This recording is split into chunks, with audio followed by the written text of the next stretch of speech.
Hi friends, chicken 65 வறுவல் எப்படி பண்ணுறதுன்னு பார்க்கலாம். முதல்ல ஒரு பாத்திரத்தில் சிக்கன் அலசி எடுத்துக்கின்னு தேவையான மஞ்சள், சிக்கன் 65, தனியாத்தூள், அப்புறம் கார மிளகாத்தூள், அரிசி மாவு, கார்ன்ஃப்ளவர் மாவு போட்டுக்கணும், தயிர் 1 ஸ்பூன் போட்டுக்கணும், அப்புறமா தேவையான அளவு இஞ்சி பூண்டு போட்டுட்டு தேவையான சால்ட்டு போட்டுட்டு மொத்தமாக இதெல்லாம் சேர்த்து மொத்தமாக மிக்ஸ் பண்ணி எடுத்துக்குவோம். எடுத்து முடிச்சுட்டு ஒரு பாத்திரத்தில் ஒரு 10 நிமிஷம் அதை தனியாக ஊற வைப்போம்.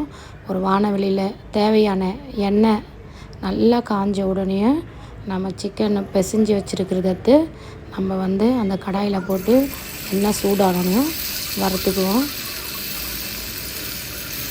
அது நல்லா சூடாயிட்டோன்னு திருப்பி அதை பரட்டி விடுவோம்.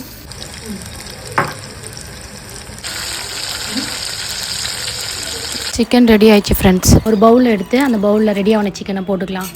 கட் பண்ணி வச்சுருக்க ஆனியனை ஆட் பண்ணிக்கோங்க ஃப்ரெண்ட்ஸ். சிக்கன் சூப்பராகுது, நீங்களும் ட்ரை பண்ணி பாருங்கள். பாய் ஃப்ரெண்ட்ஸ், அடுத்த வீடியோவில் பார்க்கலாம்.